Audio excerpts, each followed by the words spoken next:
Welcome to another Spirituality Fitness podcast. I'm your host, Brian. I'm here with my co-host, Beth. Before we jump into today's guest, Beth's going to take us through a few announcements. Hey, everyone. Welcome back to the podcast. Of course, you know we've been talking about this. The Spirituality Fitness virtual training app has gone live, and it is on both Apple and Android platforms. And on the app, you get to check out some of our awesome virtual drop-in classes, such as Butts and Guts, Morning Mobility, Functional Fitness, SF Rebounding, and SF30, to name just a few. SF30 is offered as one of our all-inclusive packages that has just about everything: the accountability, nutrition coaching, and fitness all wrapped up into one. SF30 is designed for the busy individual ready to get up, get their workout done, and move on with their day. And since it's virtual, you can access the class from home or the gym. It's a great way to build a new habit or for those looking for more accountability. This is also a great class for the more experienced person looking to pump out a workout to their max. Everyone works to their level and their ability. Not only does this class include the Intro to Flexible Dieting seminar, but also the weekly Strength and Struggle seminars with myself, Coach Beth. Strength and Struggles is designed to help our clients work on habits, behaviors, and mental hurdles when it comes to reaching not only your fitness and nutrition goals, but any goals. And you can enroll in that SF30 program right through the Spirituality Fitness app. So make sure that you jump on, download that app, and see all of the great things that we have to offer you guys. Absolutely. And on today's podcast, we're talking to non-surgical neck and back specialist, integrative diagnosis provider, board certified doctor of chiropractic, Adam McCrea. Adam, thanks for joining us today. Yay. Thank you guys for having me. That's a mouthful. I had to take a deep breath to get all that out. That's awesome. Well, and sometimes that can sound a little bit intimidating to people too, when they're like, gosh, what does all that mean? What does that mean? Yeah. But if I had those credentials, I'd make people say everything. Listen, you're going to say all this right here. A lot of schooling and money right here. And I'm sure that there's probably more we haven't even touched on in that. Sure. Cycle. Yeah. I mean, there's been stuff that I've done in the past that we don't, that I still use in some, regard, but a lot of what we do, and I mean, obviously you had Dr. Zalasko on too. So, we're pretty much a spitting image of each other as far as our credentials go, we'll say, you know what I mean? Looks is a totally different thing, but yeah,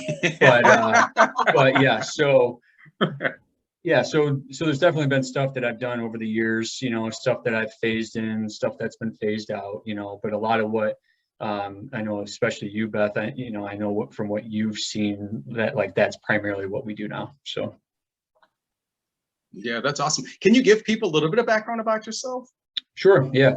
So I was born in Buffalo, raised in Rochester. So that's where I spent, pretty much my whole time. And then when I graduated high school, I went to University of Buffalo. At that time, I entered into the exercise science program. When I graduated from there, that's when I entered into what was known as New York Chiropractic College, which is now, I think it's like Northeastern University Health Science or whatever it is now. So essentially that was my path to that. And then when I got done with school, I actually moved to Maryland. I practiced in Maryland for close to 5 years. And then in 2013, we came back to New York, and we've been here ever since. And then did you start practicing back in New York? Did you come together with Bri right away, or was that kind of a process? Or no, that was a whole process. So I started my own practice when I moved back here. I started small and did everything on my own. Because the idea with just the state in New York, it's a harder state to practice in. It's restrictive as far as what you can't do.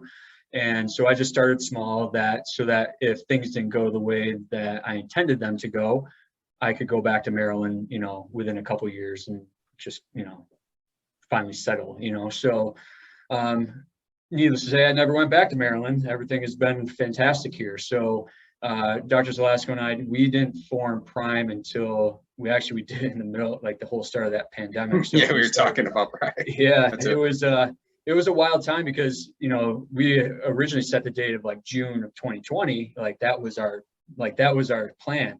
Now, this plan had been being, worked on for the last, even prior to that, for a couple of years. So, getting everything together, getting, just how this whole thing was going to operate, how is it all going to look, taking two established practices that were already thriving and then also bringing them together to create this, even bigger one. So we did that. And so when the whole COVID situation hit, we were like, we had signed our lease and everything like that for, for our, our space. And then they were like, well, we can't do any build outs. We're like, okay, we understand. So finally, when they got to go, like they built our office within like a month essentially. And then we were ready to launch it as of, everything was already ready to go. It was just a matter of getting all the spaces together. So we were able to launch that as of September 2020. And, we've been here ever since. So I have a question about when you guys came back, or when you came back to Buffalo and decided to go on your own. So was it better for you to be on your own? Did you have more control of the things you wanted to do? Is that why you went out on your own as opposed to joining a different organization? Yeah. So, I mean, when I moved to Maryland, like I always had this idea, like, I never wanted to own my own business, never wanted to do it. I'm just not a business guy. What I do is, like, that's what I love to do. I'm hands-on. I like to treat, I want to be the doctor part. I don't want to have to be the businessman. Well, the thing with New York is it's, you have to do things differently here, so, and the reason being is just because of the way the scope of practice is.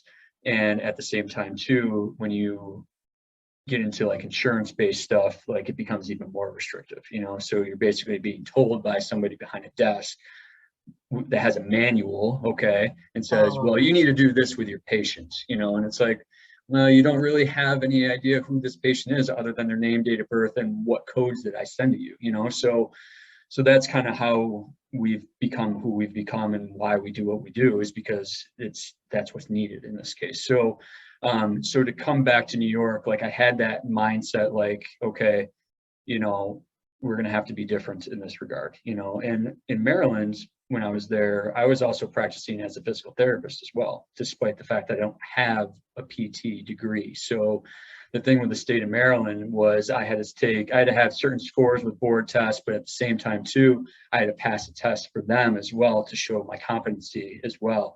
So, and with all that, as long as I did all that, then I could do everything that a PT could do. So when I was down there, I was doing a lot of post-surgical rehab and everything like that with patients, so that gave me, so going back to, the stuff you talked about, Beth, of like, maybe there's other stuff that we didn't even discuss. And yeah, sure. There's, that whole side of me, and like,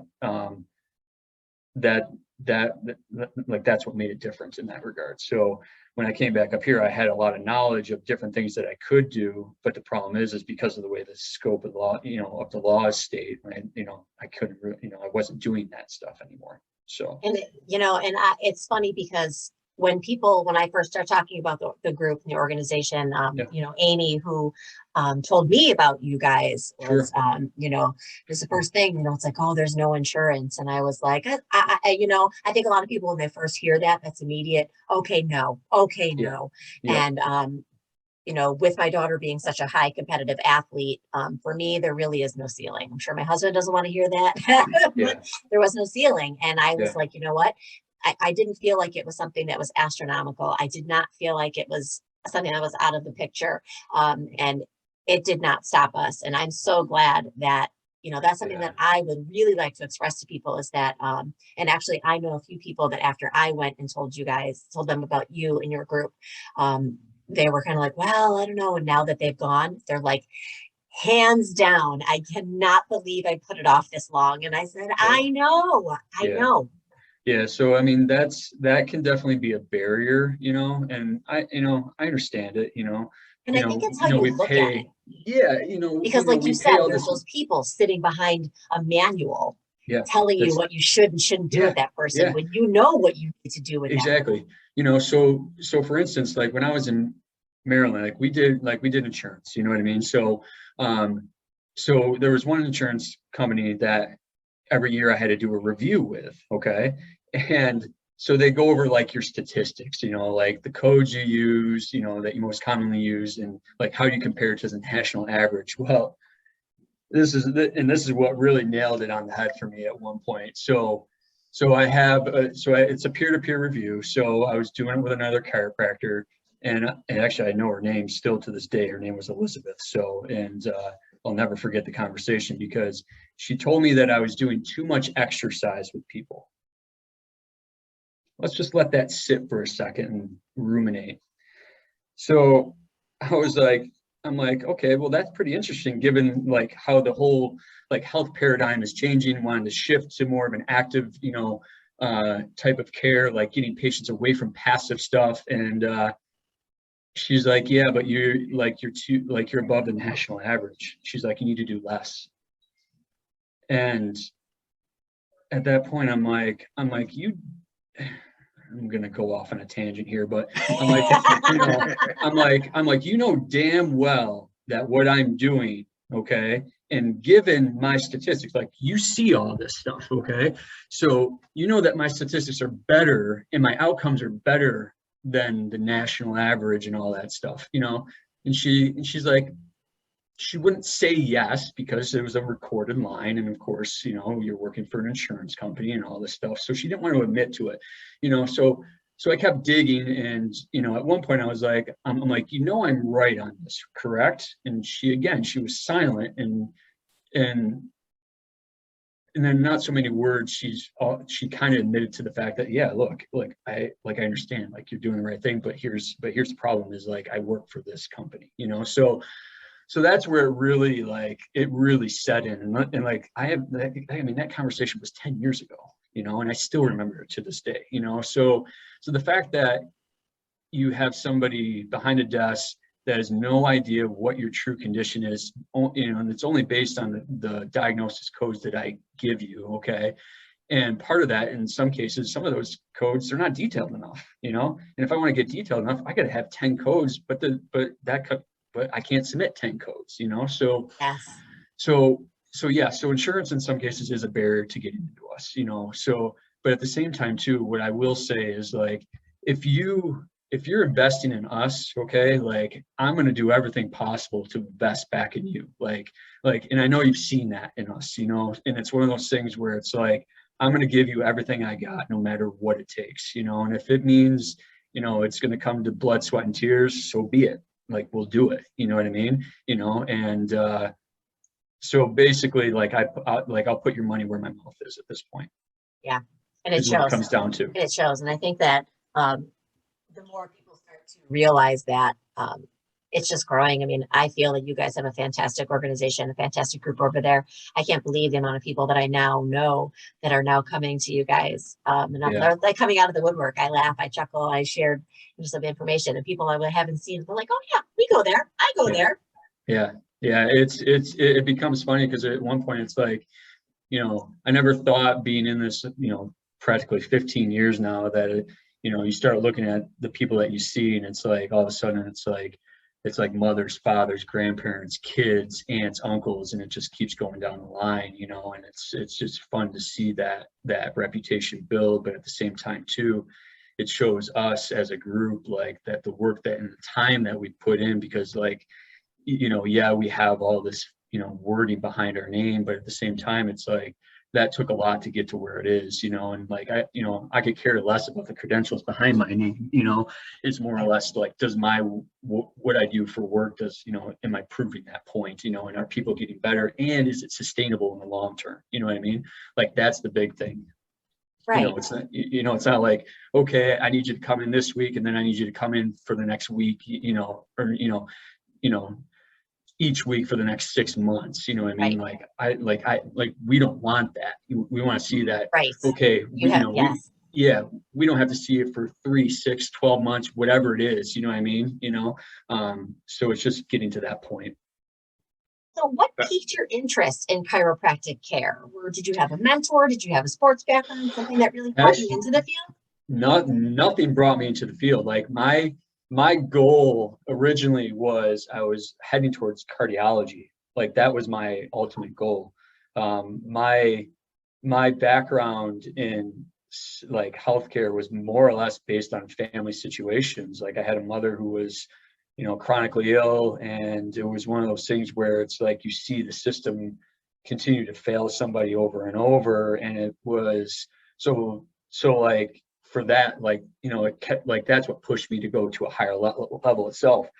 So originally cardiology was on my list, but then I got to the point where it was like, well, cardiologists don't really have a great, like, you know, outside, like, you know, you're just constantly working. And then I found a statistic where like the average lifespan of a cardiologist is like 65 years. And I'm like, well, that ain't good, you know? So, so then I considered anesthesiology, and the only reason I did not do that route is because I didn't want to take organic chemistry. I had no interest in it. Gotcha. So I literally had every other science possible behind me, but I did not want to do that. So that stopped me from doing that. And then so then it was like the fall of my senior year at UB, we did this career test, and basically you pick out the best characteristics that fit you, and then it gives you a code, and then based on the code, it gives you a list of jobs that would fit you. So, so I'm going down and I'm like, well, there's agriculture, and I'm like, it kind of piques my interest. But the thing is I've always had a background just being good with my hands, having being, a family that's been in construction before and stuff like that. So, so all of a sudden this word chiropractor came up on the list, and I was like, I have no idea what this is. Zero exposure to it as a kid, zero exposure, in general. So I went home that night, we researched it, and I was like, well, that sounds interesting. Like I can get to use my hands. It sounds like it's still within the healthcare field. And it could pertain to exercise science in that regard, because you're dealing with biomechanics and whatnot. So I was like, all right, well, let's research this.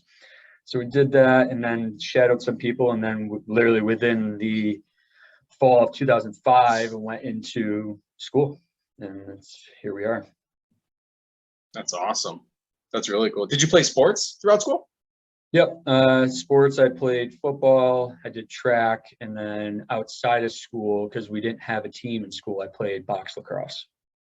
Yeah. Oh, yeah. Did any of your playing in sports pique your interest in how the human body works? At that age, probably not.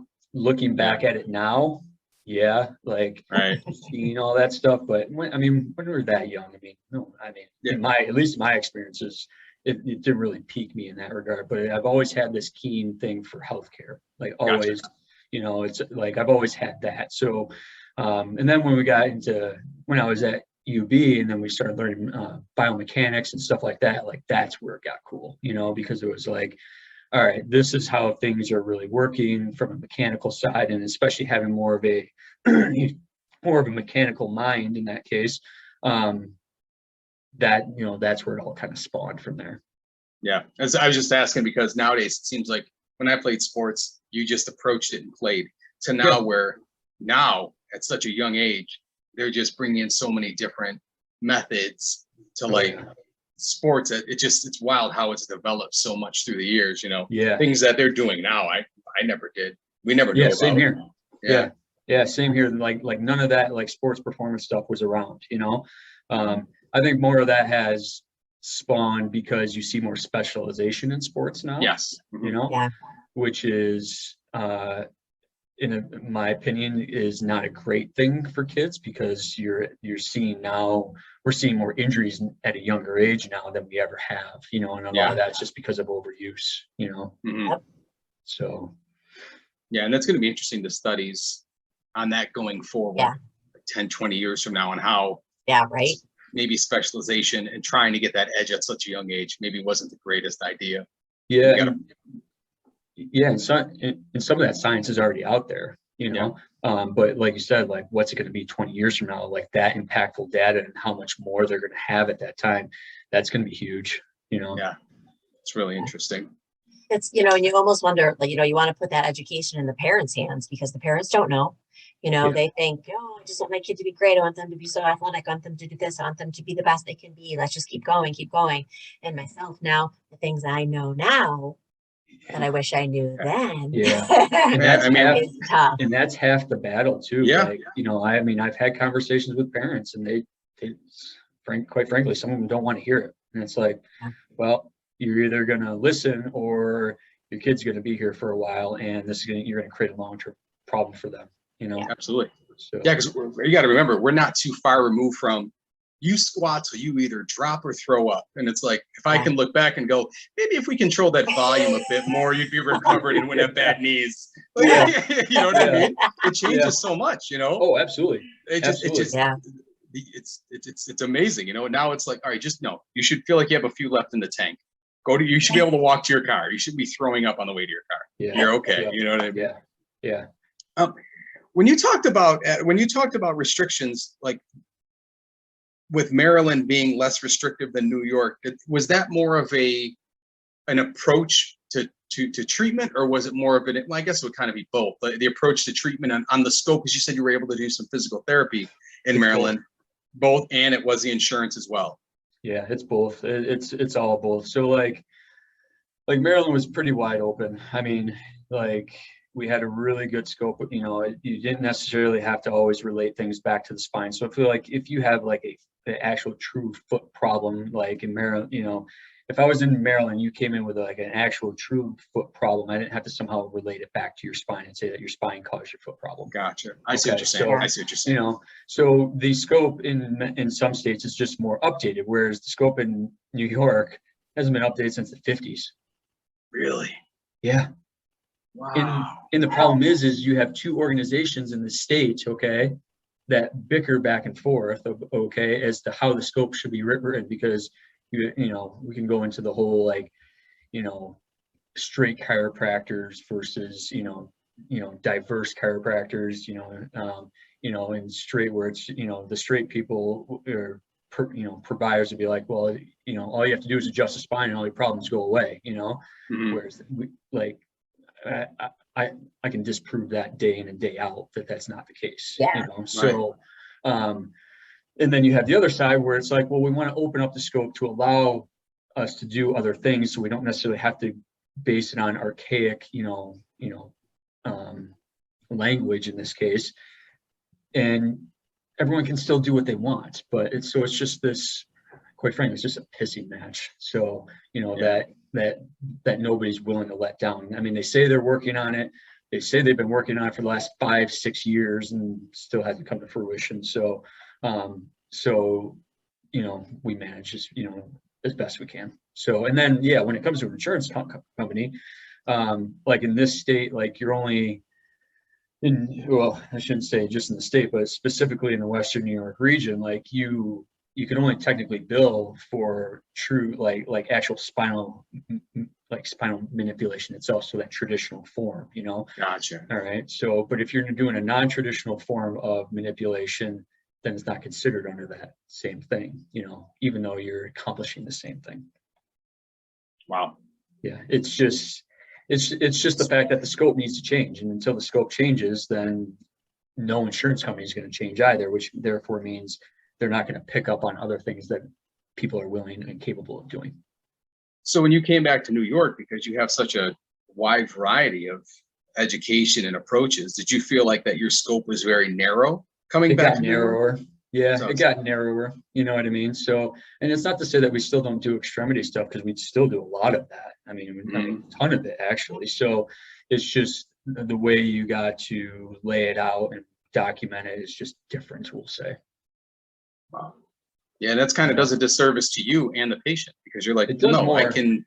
Yeah, it does a huge disservice to the patient, because if you're not willing to open up the scope, you know, to things that can be done, then yes, it becomes more restrictive, and then it limits the patient on what they can do, you know, or can receive, I should say. Yeah. Whereas that's why we've gone cash-based, because it you know, it allows us to say, look, there's no barriers to this anymore. Okay, like here's what your actual problem is. Here's how we actually have to treat it. Okay. And we don't have to worry about some, you know, individual behind a desk saying, well, that's not part of our manual.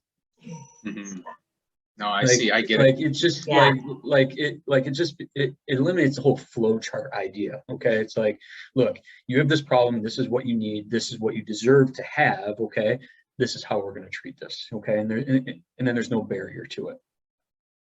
I think that definitely answered the question on why some chiropractors don't take insurance and why they don't. It's not just because of it's because of the scope of practice and what they're able to do, and breaking down the barriers between service and patient and what you're able to do. Yeah. Which makes sense. Yeah, absolutely.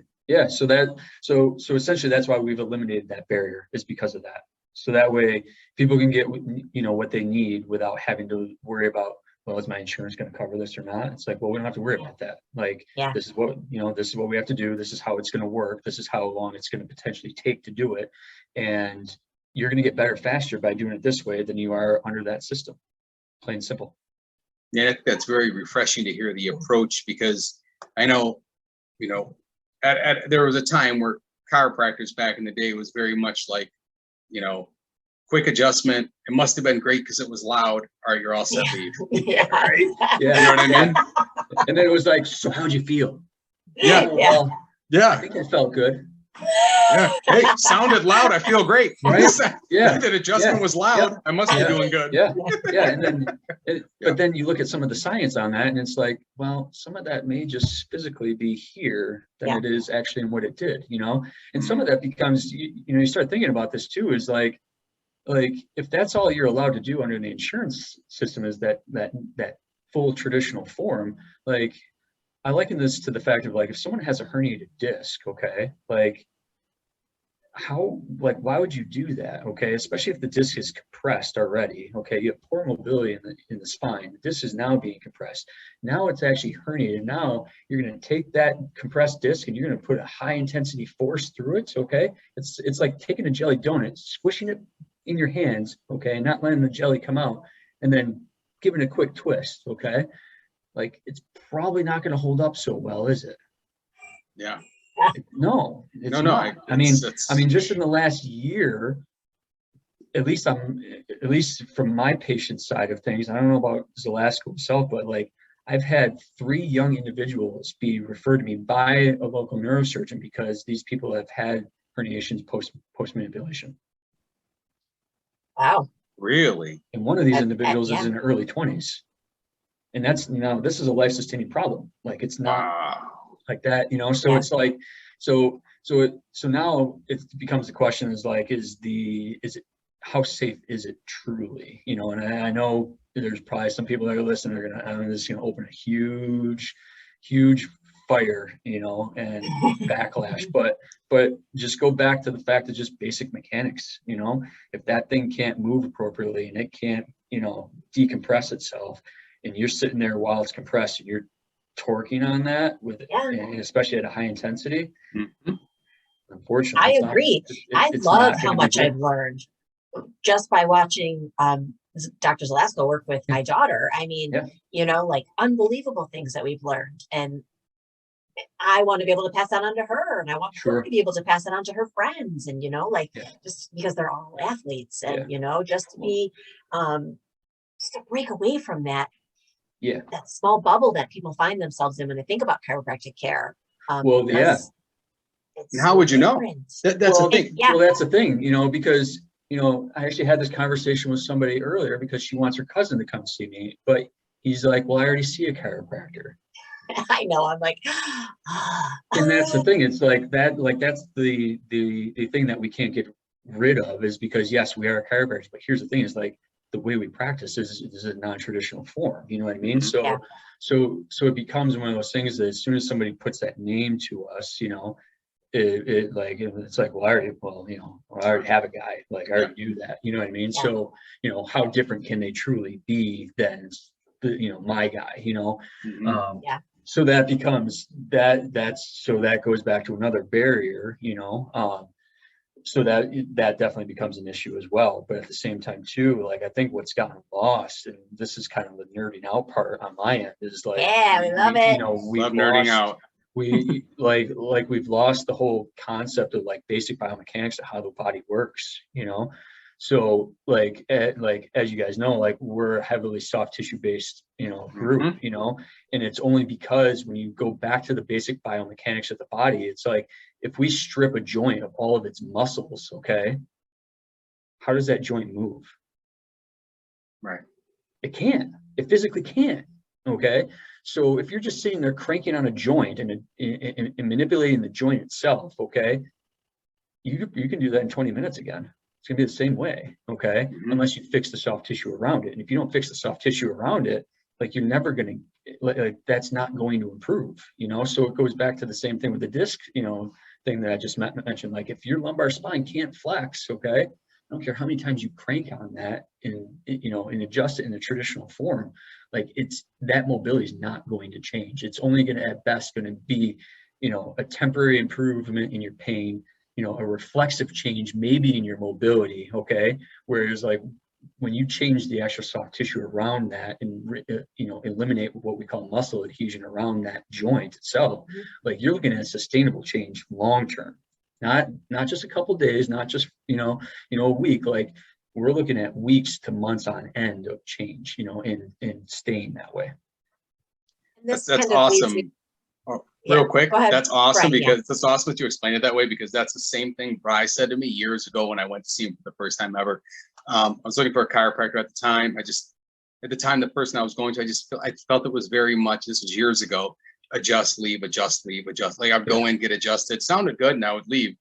And I remember going to see Brian, and you know, I was talking about what's going on. I'm like, so are you adjusting? He's like, well, it's freezing outside. You came in all inflamed. You can barely move. I don't think I should just start cranking on you for no reason. And then he's like, you got to do some soft tissue work. You got to see what's going on. And I'm like, oh, okay. But you wouldn't have known that if someone didn't explain to you, like, hey, here's what's going on with your body right now. This is the approach we're taking, because the other approach can do more damage and it's just temporary. And it's like, well, now it makes sense. Now, you know, when you go, it's like, I guess people have never had the chance to compare treatments. You know what I mean? Like, how would you know if you're you know? Yeah, unless you've been, you know, in that situation where you've been in both worlds. You know what I mean? Give me 1 second. I'm going to shut this blind real quick. Sure. So yeah, I mean, unless you've seen both worlds, you wouldn't know the difference, you know. So that's like when someone says, well, I want you to go, you know, maybe you should go see my chiropractor, you know. It's like, well, what's he going to do different than my guy has already done? You know what I mean? I don't even use that word anymore when I talk about you guys. And, you know, and people even ask, like, what should we even call you? You know, and it's like, it's a good question, you know, because you know, we have, like, that's our degree, but at the same time, it's like that's not what defines us anymore, you know. No, and that's how I explain. I'm like, no, they're her soft tissue specialists. I'm like, they work on her muscle adhesions. I said to myself also, you know, and that kind of leads me to this other question of, you know, when would people come to see you? Like, do people need to have an injury in order to go see a soft tissue specialist? No, they have to wait until they're in pain. No, not at all. Because I mean, as you've seen, like all of our testing is based on measurement. So you, I mean, you could have no pain whatsoever, but you could have absolute shit mobility, you know. And if that's the case, at some point down the line, unless that mobility improves, you're probably gonna have some sort of incident happen, okay?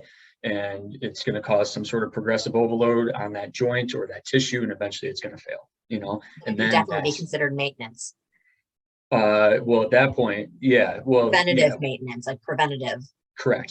So if they're coming in and it's like, well, I don't have, you know, necessarily a problem, but can you measure my range of motion? It's like, yeah, fantastic. It's like, I would love for everybody to do that. You know, I can count on one hand the amount of times it's actually happened in 15 years. Okay.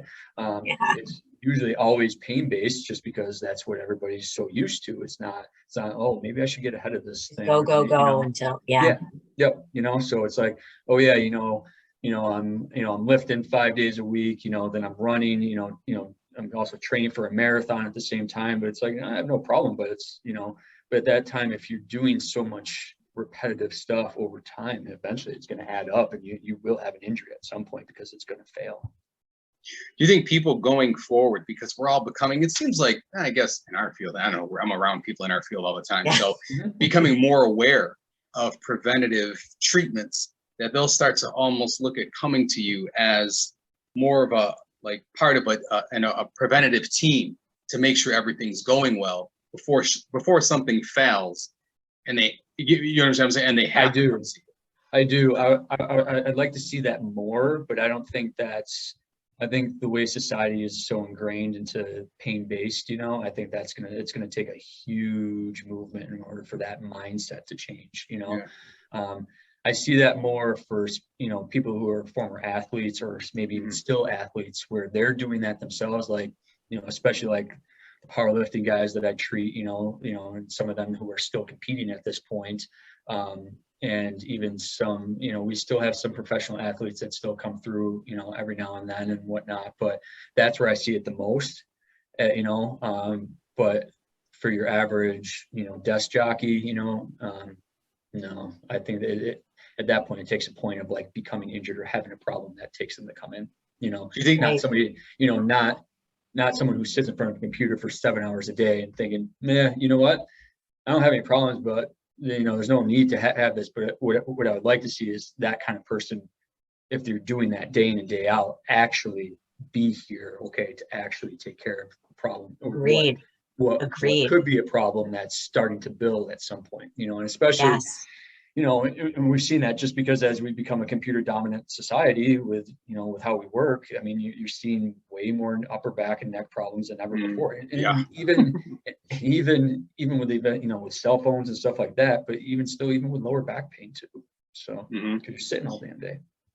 Yeah, I was wondering with exercise, with children and sports becoming so specialized, if that would be the movement where you see, well, if you're going to be doing this repetitive motion and you're specializing here, you need to have some type of recovery plan in place before things start to break down, and it's going to put some years on you. You know what I mean? Yeah. So I have that in place with some people that I do treat, like especially like around here, baseball is a big, year-round thing. So there's a couple individuals that I do that with specifically, where we have it set up where it's like, you're going to check in, every so many weeks or months, especially like pitchers, especially with shoulders and elbows and stuff like that. Like that's a big one for me. So that's really interesting with the herniated disc approach, because again, I've seen both schools, and it just was.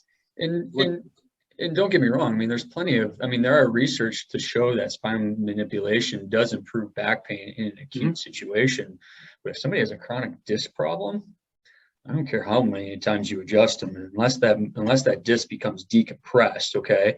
And obviously there's spinal decompression machines and everything that, else that's out there. And don't get me wrong, there are people that have done well on them, but I challenge that to the fact of, as soon as you get off that table, if the soft tissue around it isn't healthy enough, okay, it's going to go right back to where it was.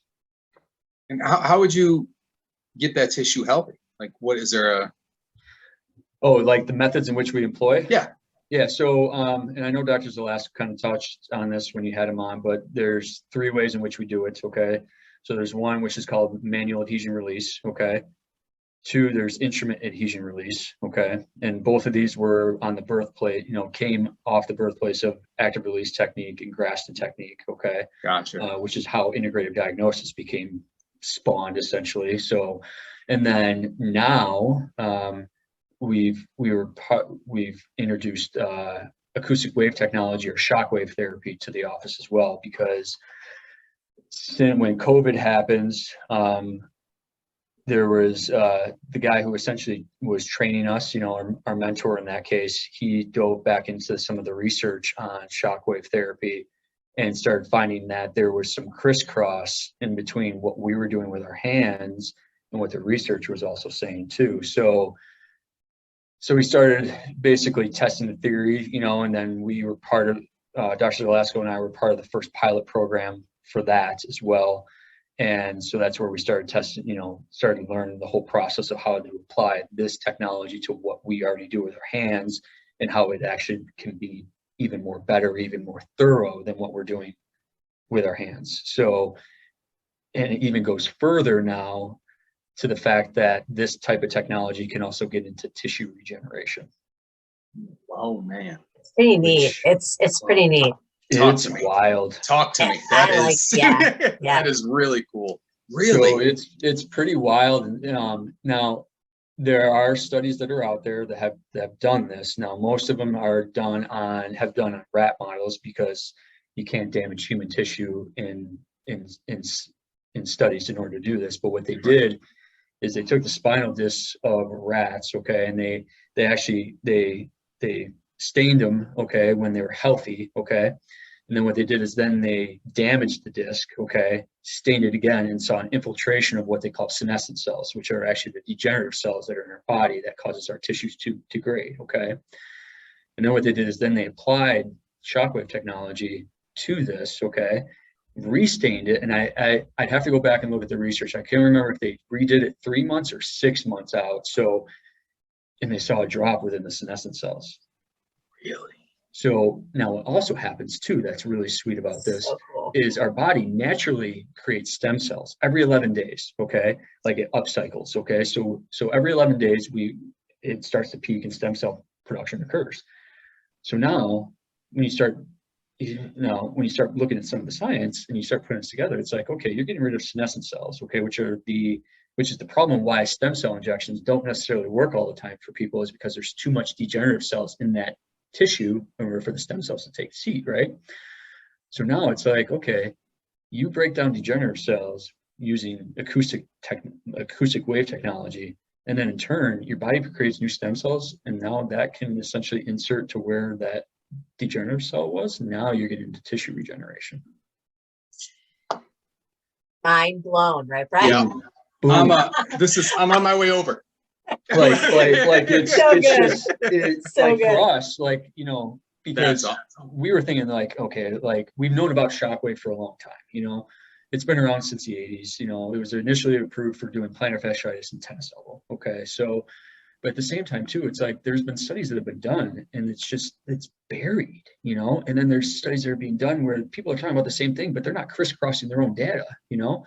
And it's mind-blowing, because we're thinking like, does this really going to work? You know what I mean? You know, and we started testing it, and it's like using on people, and it's like, holy shit, this is changing. And there's people that I have, especially too, that have chronic disc problems that, you know, they suffer with, you know, and this has been the only thing that has officially like gotten them to a point where it's like, okay, yeah, I can sit for more than an hour now, you know, without having to get up. You know, not that they should be doing that, but essentially it's like, it's one of those things where we're able to get the tissues that we never been able to touch by hand. Like we were originally saying we can get everything around this to be healthy, okay, to support it, okay, so it allows the body to essentially heal, you know. But now we can go to the point of like, okay, we can do all that, plus now we can get the things that we've never been able to touch, specifically like cartilage and whatnot, okay. Really? Yeah, wild, absolutely wild. So now it makes me think like, if you can reduce senescent cells enough, okay, would therefore actually injecting stem cells now, okay, actually work better for people. So now you're making this investment, like $1,000 investment into stem cells, and you're hoping that this is going to work for you, right? And I had this case with a woman recently where she's on the verge of a hip replacement. You know, we're trying to just, you know, she wants to avoid it essentially. But she consulted with an individual out of Seattle who does stem cells, and he said, look, he goes, it's just too far along. It's not worth trying, you know, keep doing what you're doing, you know. So my thing is now it's like, okay, if we can reduce this enough, you know, could that person therefore then try the stem cells and do the stem cells and actually have better results? As far as stem cell injections, did you say you can get that done in the States, or is that? Yes, but I don't, but it's definitely an out-of-pocket type thing. Right. That's more oddity, because I watch some of the powerlifters and strongmen that I watch. They have videos of them getting stem cell, and I feel like they aren't in the States. I feel like some of them aren't. Yeah, no, I've seen people travel, like I think one guy I knew traveled like Bermuda, you know, to do it once, you know. So, so yeah, I would definitely say it's being done more outside the country, but I know there are individuals that are doing it within the States. So it just depends on which state. So. And that's just wild, because it's the evolution of recovery. I mean, again, look where we've come from 20 years ago. Look where we are now. Look where we'll be 20 years from now. Yeah. It's amazing to see. Like I even think about things like even just, you know, peptides, right? Mm-hmm.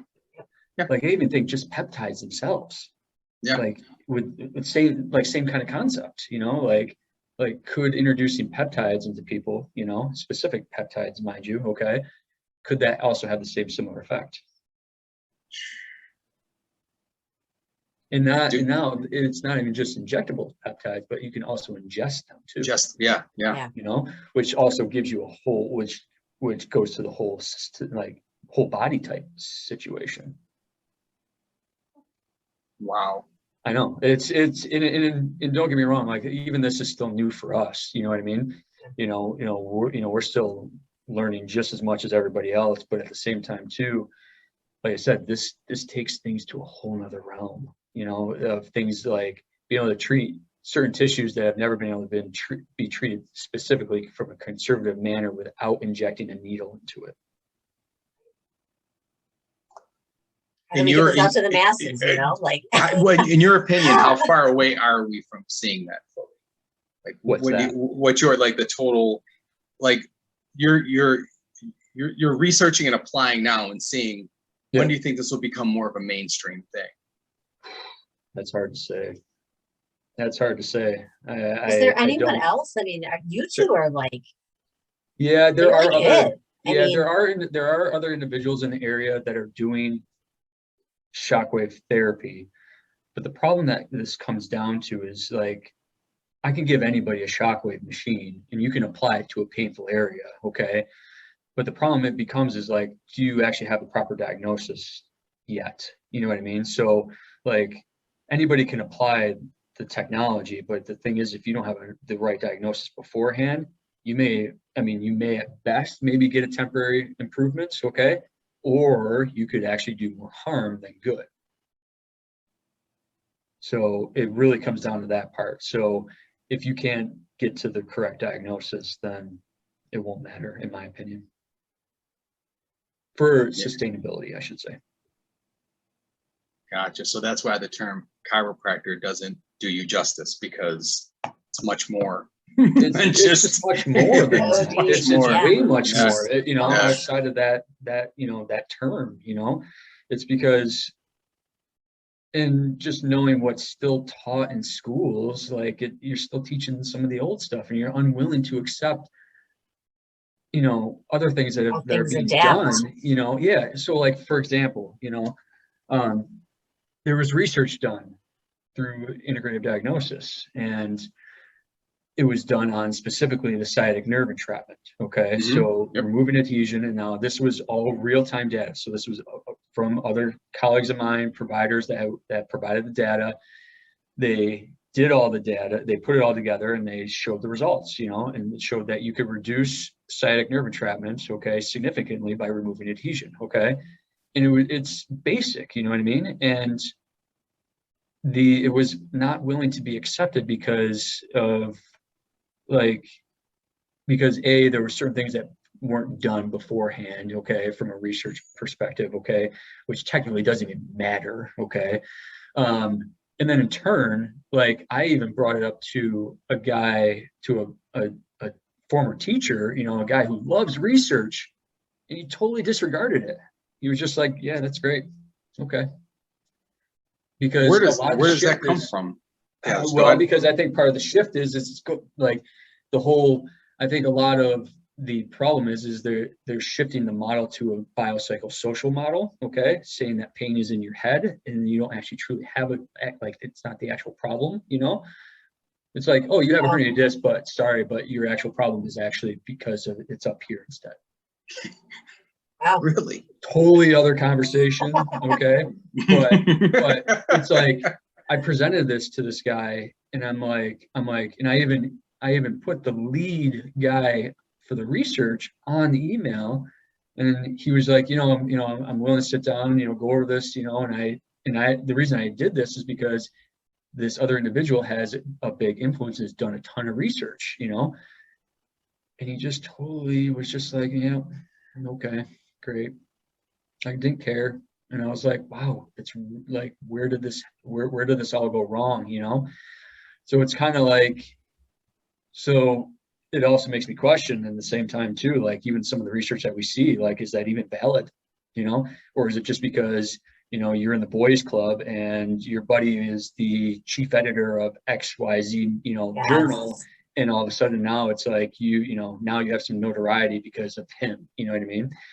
And, so yeah, it's just, and this was just pure raw data, like no bias, no nothing. Like this is here's what they presented with, here were the numbers, here's how we treated it, here were the after effect. And nobody even Nobody was like, oh, really? That's pretty cool. Let's dive into this more. Nope. Oh, I Nobody would cared. love that. I would love Nobody that. cared. That's Nobody so, cared. it happens in our industry too. So to answer your question, like where do you see this from now? I don't know. You don't know because you don't know how Honestly, much don't they're know. going to put to the forefront. You don't know how, Yeah. you don't know how much of it they'll let get out there or how Yeah. much of it they'll bury depending on. Yeah. Yeah. So I really don't know how to answer that question appropriately because Yeah. I don't know if there is a true timeline, you know. Yeah. I would like to see it, you know. I mean, I'd love to see it grow, you know, because it's at some point, you know, even a colleague of ours is just like, you know, what happens when we're done? You know, Yeah. like when we, you know, Yes. when we finally throw in the towel, like who's going to continue the work of which we done, you know? or have Molly is fun? very interested. I'm sending her in. She's going to intern and learn the Great. business. She Like, loves it. I like the amount of people that have, and I used to take on interns too, and I stopped because it was just one of those things where it's like, well, we want to do what you do. Okay, great. So here's how you're going to do it. Okay, here's how you're going to invest in doing it. It's like, oh, well, I got to put money to do that. And it's like, well, yeah, I'm not just going to teach you it all. I'm like, you have to have some skin in this game. You know what I mean? I Yeah. You're agree. not just gonna, you know. So it's Yeah. like we just stopped. I mean, me physically, I Yeah. just got tired of it. I was just like, I can't do it anymore. You know, it's like you want to do it, we do, but you're not willing to do it, to put in the time. You know, you just basically want to come in the door, treat, and walk out the door without having, Yeah. you know. And like now, Dar's the last one. I mean, we've been training on this stuff for years now. You know what I mean? So it's not like we've gotten to where we've gotten just by, you know, a few months of, you know, outside training stuff. Like this has been ongoing. I mean, especially Yeah. prior to the pandemic, we were gone, you know, from our practice, from our families, our own personal time, like easily once or twice a month, you know. And Yeah. that's, you know, and that's traveling too. So it's not just like, you know, we're going down the street, you know, to some random conference. Like, no, we're traveling to Chicago or Boston or, you know, all sorts of places, you know, in order to do this, to get to where we are, you know. So, and that's kind of the worrisome is like, you know, again, going back to your question, where do you see this? Yeah. It's like I don't know. It's like exciting and depressing at the same time. Yeah, because especially now, It is, I mean, it's more exciting than ever because of how the envelopes, like, especially, you know, we still have, you know, there's still guys, you know, there's probably about roughly maybe 20, 25 that are still doing what we're doing, you know, but it's like that number has dwindled over the years. But it's like this small group of people who are still trying to push the envelope, like that group isn't getting bigger, unfortunately, you know. So I welcome anybody who maybe even be listening to this that's even, you know, considering that pathway. Like, let us show you, you know, and show you that, you know, See like a mentorship program coming your way. like go see all the Teaching other this practices, younger go see how generation. it's done everywhere else, okay? And then come to us, you know, because if you're just seeing how we do it, you're never going to appreciate how we do it and the extreme of which we take it, because what we do, I mean, it's not just I walk into a room and I just treat somebody. Like literally I'm in there, I'm measuring or document like all this stuff, analyzing all that data before we even put hands on that person. And then from there, then we treat if it's appropriate, you know. And it's not just, okay, well, you're a nail, I'm a hammer, regardless of your condition, we're just gonna go, you know what I mean? And I think that's kind of where that's really where it's gone wrong, you know. So but at the same time too, like, again, going back to how will this progress, I don't have that answer. Yeah, you hope you have open-minded, you know, independent thinkers that are going to push the envelope and keep pushing forward with what you guys have started and introduced. Yeah. You know what I mean? It's got to be hard too when you're not taught that way. Do you get what I'm saying? Like in school. Because we're basically telling you, like, everything you learned in school, you have to forget now, okay? And relearn this, you know. And that was a hard pill, like, and that's how I got into integrative diagnosis, is because I used to hate treating hips, like I despised them, you know. And I had a power lifter come in that I had been treating, and it just kept boiling down to her hips, and I'm like, man, I'm just not equipped for this, you know. so that night I went home, and this was early on when I had moved back. So I was only a couple of years back here, you know, and I was just started building a brand new practice. You know, I had barely any cash flow coming in at that point, you know, outside of the money that I took money from myself and my, you know, my own savings to invest in building the practice, you know. And so I went home to my wife and I'm like, well, honey, I go, I'm spending $1,500 tonight. She's like, okay, sure. And I've had those conversations. Yeah, I've had those conversations. And she was just like, okay. And she's like, are you sure of this? And I'm like, nope. I'm like, I can tell you. And of course, I've known Brian, you know, I've known Brian since since we were in UB, you know, and I'm like, look, this is what we've been talking about this for years now. And I'm like, we just got to do it. And so I did it, started learning the material, and I went back to, you know, I had the patient come back in and I was like, oh, look, we're going to try something completely different. And we did it, and it stuck, and it kept sticking. So that's where it goes to the sustainability part of it. And I was like, holy shit. I'm like, and then I started testing with others, and then I was like, okay, this is really working. So that's when I started shipping myself out to do hands-on training, and the trains never stopped, essentially, you know. So, and it just kept diving further and further, and it just became, you know, and that's the thing. That's why not many people want to do what we do, is because it's hard. It's simply hard. You know, it takes time away from your personal life, your family, your practice. You're spending a lot of money to go do these things. You know what I mean? Between travel, food, lodging, and then, you know, your training itself, you know, and it adds up over time. But I will tell you that the money that I've spent, that return on investment has, I would never change it whatsoever at all, you know. And I know, Beth, like, I mean, you've seen us, you know, and how we do it, and it's like it's, you know, I don't want to leave. They're like, okay, you're good. I'm like, no, I don't want to give up. Yeah, let's keep going. Yeah, you know, so yeah, it's just that constant push for us. And, you know, now with the introduction of Shockwave and everything like that, it's just, it's going to take things. I mean, it already has. It's just how many more doors will it continue to open up, and things that it's going to change for patients, you know, in a positive way. And like I said, some of the things that we've already done with some of the, you know, these individuals, it's like, I don't know that if we would ever have gotten to that point until we are, you know, because of where we are today. So. Wow. Well, with that being said, I think we should probably get your social media and get everything out there to people so they can get a hold of you. Which I'm just jotting down over here. I'm like, all right, get this done. Yeah. So obviously I know Dr. Zalasko had said this as well from when he was on, but our website is prime-spine.com. So that gives you all the information, how to contact us and whatnot. Social media wise, you know, we use it, you know, but we don't use it to its fullest extent, you know. So we do have that. There's a Prime Facebook page, Instagram as well. And then, like, I have on my side, as well as Dr. Zalasko. Dr. Zalasko has another one for himself for Facebook. I have one for Facebook as well, and Instagram. So those links are all out there. So yeah, and I'll link all those up to the YouTube video as well when we post, so people will be able to get a hold of you through there as well. Yeah, absolutely.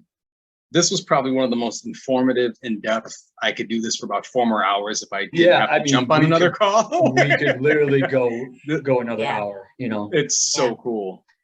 I'm just very interested because, like I said, when you hear somebody who's really into their profession and they're talking about advancements and applications, and it's like research, and you don't get that from a lot of people. You don't. No.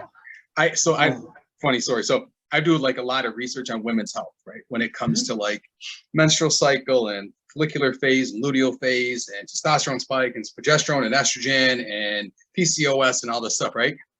And it's very tough because it ain't like I can talk to like my buddies at a bar about it. So like when you hear people start talking about research, it's like, oh, this is so cool. You know, mostly people are like, what do you think Alan's going to throw for this year? I'm like, what do you think of PCOS and testosterone spikes? Yeah. What? Brian's Never at a mind. restaurant listening to the ladies next door. He's like, Yeah. oh, let me tell you something I about know. your cycle, ladies. I know. I might know more about your cycle than you do. Yeah. Interesting thought.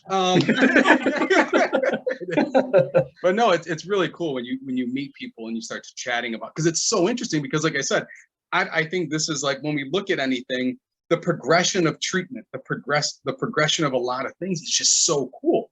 Yeah. But someone has to spark that. And if you're not Yeah. someone to, like, you could just go status quo, adjust, leave, you come back again. But when it's like, no, let's figure out what's really going on. Yeah. That's something different, man. Well, and I think that kind of goes back to this, like, it's been said to me before, you know, like when I start questioning things on certain aspects, and they're just like, well, are you going to progress or die?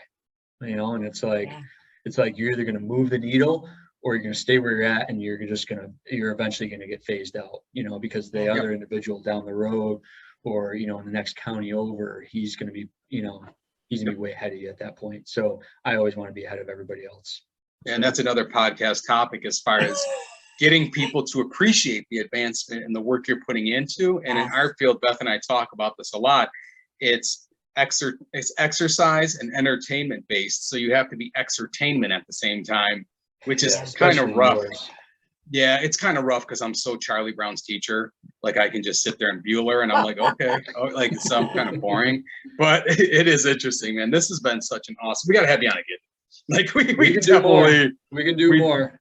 We definitely got to have you on again, man. I like to get into like some specifics and talk some of the research and some other findings and stuff like that. Yeah.